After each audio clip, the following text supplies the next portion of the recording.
Hey friends, welcome to Nostalgic. Today we're counting down my top 5 catchphrases of the 80s. That's what she said. Sorry boss, I said of the 80s, although we will hear from Michael Gary Scott at least 3 more times. So if you're an office nut like me, that may give you some clue as to a few of the catchphrases that have made the list. Well, I'm Jimmy Gaddis, and before we begin, do me a favor, hit that subscribe button so you can be alerted when new content comes out that's gonna make you feel nostalgic for the 80s and the 90s. Well, this video, so much fun to research and put together. I started with a nice long list and then narrowed it down to my top 10, then my top 5. And I was pretty concrete in that top 5. I wasn't budging. I knew what I liked and I was sticking to it.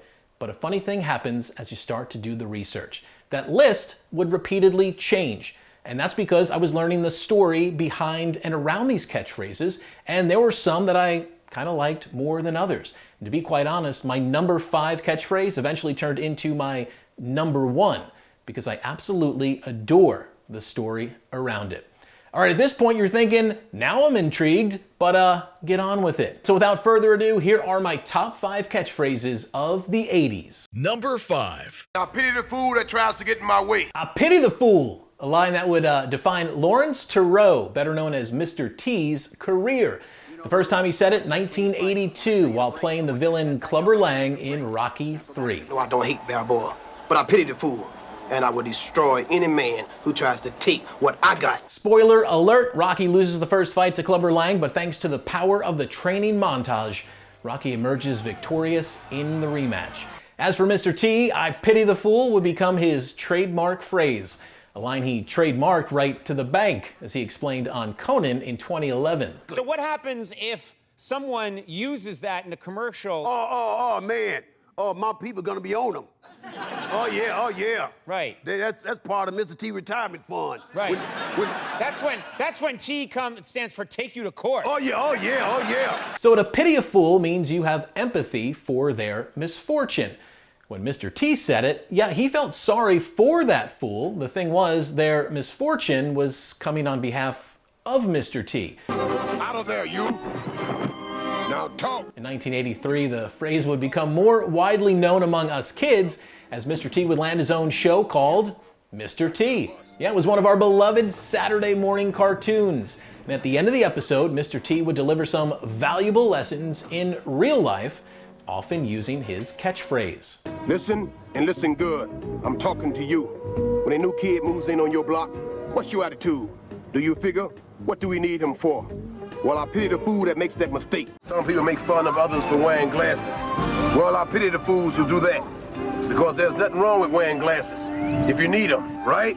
Right! Now, I'd say I pity the fool most certainly benefited from the fact that it was widely interchangeable with, well, whatever you wanted to add to the end of it. I pity the fool who doesn't subscribe to this channel. I pity the fool who doesn't give this video a thumbs up. You see what I mean? Anyone could find good reason to use it. It's a phrase that's been incorporated into pop culture for years. I pity the poor fool, don't eat my cereal. I pity the fool who's illogical. Easy for you to say. You don't have to walk around sporting some reject from the Mr. T collection. Chandler. I pity the fool who puts on my jewelry. I do. I pity the fool that You guys are like having my own A-team. Hannibal, Murdoch, Face. Say it and I'll shoot you in the face. I pity the fool. That last reference in NCIS Los Angeles would be inaccurate. You were probably wondering when I was going to bring up the A-Team. As I was doing the research, it dawned on me that I had zero recollection of Mr. T's character, B.A. Baracus, using I pity the fool when on the A-Team. Turns out this guy, Brian Cronin, went as far as to watch every episode to confirm that suspicion. Thank you, sir. You saved us all a lot of time. I've got a link to his article in the description. I pity the fool. That's right. Oh, indeed. And you probably recall Mr. T having recurring appearances as himself in the WWF, but for all of my research, I could not find video of him saying, I pity the fool. It seemed like a very opportune time for Mr. T to use the line. Maybe he did, and I just can't find it. If you know where it is, please let me know in the comments below. Mr. T after or not? Number 4. I heard that. I heard that. I know. We're just 2 catchphrases in, and already we've got some controversy. How could this somewhat obscure line possibly make my top 5, you ask? Well, because you can't do that on television, it's legendary in my book. It's on my Mount Rushmore of TV shows from my early childhood. Created in Canada in 1979, it began airing in the US in 1981 until 1990. This sketch show for kids was one of Nickelodeon's defining shows, the one that launched their iconic green slime. Slime, people. You can't do that on television. Weekdays at 4 and 7 Eastern, 3 and 6 Central. A young Alanis Morissette was on the show. They told jokes from lockers and hung out at the arcade. It was an early writing job for Bill Prady, who went on to co-create The Big Bang Theory. This low-budget masterpiece belongs in the Television Hall of Fame as far as I'm concerned, and no single line sticks out more than Barth Baggs saying, "I heard that." I heard that. Oh, Barth! So who is this guy Barth? Well, he was the owner of Barth's Burgers. A dirty dude. He was a dirty dude. Well, his burger joint was the location of a regular sketch where the kids would make fun of Barth and his food, which may or may not have been made with roadkill, or God knows what else. The kids would crack jokes at Barth's expense, sometimes right in front of his face, often behind his back. Still, Barth always heard them. Wait till you taste the food. I heard that. I worked in the orphanage, but the job didn't last long. Yeah, all the orphans died of food poisoning. Your turn. I heard that. How did you know? Educate again. Barth was played by Les Lye, who appeared in every episode of the show as multiple characters. The stagehand, the executioner, the arcade owner, disheveled dad, teacher. This guy did it all and heard it all. I heard that. I heard that. Number 3. I'll be back. You just knew this one was making the list, said by none other than Arnold Schwarzenegger in 1984's action blockbuster, The Terminator. Arnold Schwarzenegger is the Terminator. Your future is in its hands.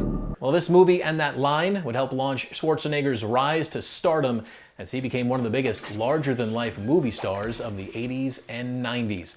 The American Film Institute lists "I'll Be Back" as the number 37 top movie quote of all time in its 100 Years, 100 Movie Quotes list. So let's set the scene, although you probably know the deal. The Terminator, a T-800 cyborg assassin, is sent back in time to kill Sarah Connor, so she doesn't give birth to her son John, who leads a resistance against the machines and Skynet in the future. You following along? Okay, so eventually Sarah and Kyle Reese, who also came from the future to stop the Terminator, they end up being held at a police station. The Terminator tracks them down and politely, I might add, asks the guy at the desk if he can see her. I'm a friend of Sarah Connor. I was told that she's here. Could I see her, please? No. When told he'd have to wait, the Terminator assures the desk sergeant, I'll be back. oh, and he comes back all right. Drives into the station, then proceeds to take everyone out inside. Just murders everyone. While Arnold seemingly played the time-traveling killing machine with ease, the Austrian bodybuilder did have some difficulty with the line, at least the first word. In a 2012 interview on Good Morning America, he says he asked director James Cameron if he would change the line to "I will be back." It sounds more like a machine. I will be back. This says, no. He says, look, I don't tell you how to act. Don't tell me how to write. I wrote the line, I'll be back. So why don't you just say it this way? I said, but it sounds really weird when I say it with my German accent. He says, I don't care. He says, let's just say 10 different ways and then one will work. And so that's what we ended up doing. "I'll be back," or some variation of it, would be said in all the Terminator sequels. Stay here. I'll be back. She'll be back. I'm back. I'll be back. I'll be back. What? Schwarzenegger also delivered the line or something similar in a number of movies he starred in outside of the Terminator franchise. Commando, Twins, Total Recall, Last Action Hero, The Running Man. Just here's the montage. I'm back. I'll be back. I'll be right back. I'll be back. I'll be back, Benny. I might be back. You'll be back. I'll be back. Ha! You did not gonna say that, did you? That's what you always say. My favorite reference, though, in Expendables 2. I'll be back. You've been back enough. I'll be back. Yippee-ki-yay. although no one may have said it better than this guy. I'll be back. And I am back. How'd it go? No, Pam. I'm back. For good. Number 2. What you talking about, Willis? What you talking about, Willis? Said by none other than Arnold Jackson, played by Gary Coleman in the TV show Different Strokes. The world don't move to the beat of just one drum. What might be right for you may not be right for some. It ran from 1978 to 1985. In it, Arnold and Willis, played by Todd Bridges, are two brothers from Harlem who are orphaned and taken in by their deceased mother's millionaire boss, Philip Drummond. Hilarity would ensue. Apparently, you've made quite an impression on him. Yes, he just asked me to marry him. What you talking about, Mrs. Gary? Along with a wide range of some pretty serious topics, if you can recall. It's the catchphrase, though, that would cement this series in our memory banks. You either do what I say and toe the line, or go to bed without dinner. What you talking about, Willis? You'll take the test tomorrow. What you talking about, Miss Osborne? Now, it was initially scripted as, "What are you talking about, Willis?" Coleman is said to have shortened it. Rolls off the tongue a lot better this way, I think. It's also reported, though, that Coleman eventually became a bit fed up with the line. Producers did try to limit its usage so as not to water it down. But even so, Coleman allegedly refused to use the line toward the end of the show's run. And if Gary Coleman doesn't want to say it, then he doesn't have to, especially since he was TV's highest paid actor at one point, earning $100,000 an episode during the height of that show's popularity. Something like $6 million an episode today. I think, my math's not great. The catchphrase that skyrocketed that kid to stardom would be referenced countless times since. I see the same thing they've seen 1,000 times before. What you talking about, Fry? You're a real girl because we wasn't treating her like a real girl. What you talking about, Phil? Mary and I are getting married. What you talking about, Willis? You are no longer welcome in my house. What you talking about, Peter? Oh, she is back at her place. What are you talking about, Willis? That is not Doug. What are you talking about, Willis? That him. What you talking about, Will? And yes, by Michael Gary Scott. What you talking about, Wallace? Hi, Michael. Number 1. Where's the beef? Where's the beef? It's the catchphrase that stoked our appetites, made us question the quality of the fast food burgers we were buying, and it captured our hearts. Most certainly mine. Wendy's 1984 marketing campaign starred 80-year-old Clara Peller, who shot to stardom for asking the question, "Where's the beef?" The initial commercial put 3 sweet old ladies on screen who are initially impressed with the size of the competition's buns. It certainly is a big bun. It's a very big bun. And they assume a similar sized burger would be inside.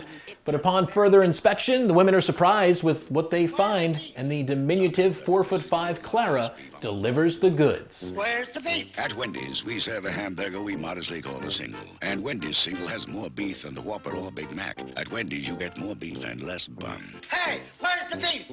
I don't think there's anybody back there. You want something better. You're Wendy's kind of people. The campaign was so successful, Wendy's annual revenue skyrocketed by 31% that year. More commercials would follow, and so would appearances for Clara, who was adored by fans and the media. Joining us this morning is the star of that commercial, Clara Peller. She's here along with the ad's producer, Joseph Settlemeyer, who is president of Settlemeyer Productions. Good morning to both of you. Clara, these new ads have brought you a lot of attention. Do you like it? I love it. Will you say "Where's the beef" for me one time? I sure will. Please. Where's the beef? Why does Clara work in these ads? I mean, why is she so effective? Because she's real. Because Clara's Clara. She's not doing someone else. And I think there's a warmth and there's a magic. Thanks for being here, and is there anything you'd like to say about the show? Where's the money? Where's the money? All I know is she deserved every penny. She even made a courtesy call to New York City's mayor at the time, Ed Koch, at City Hall. How many times have you said that, and are you tiring of saying it? I've said it so much, and I've taken so many pictures. Do you get fan mail? Oh, do I get fan mail? I got a letter the other day from a girl that I knew when I was 14 years old. I don't know what took her so long to write. Thank you. So that's how it goes when the mayor of the Big Apple meets the lady in search of beef. For me, just covering this momentous occasion made my day. For the Independent News, I'm Frank Casey at City Hall. One more time. Where's the beef? See what I mean? Even this reporter couldn't hide his joy over meeting this sweet woman. It made his day. It's making my day. The phrase found its way into politics as well. Walter Mondale used it during a Democratic presidential primary debate in 1984. When I hear your new ideas, I'm reminded of that ad. Where's the beef? Yeah. Mondale was suggesting that his rival's campaign lacked substance. And I guess it did, as Mondale would win the Democratic nomination and then get absolutely demolished by incumbent Republican Ronald Reagan in the general election. Oh, and there was merch. Where's the beef? Mugs, coasters, stickers, a board game, jigsaw puzzle, and get this, a single released on vinyl. I know you want to hear it.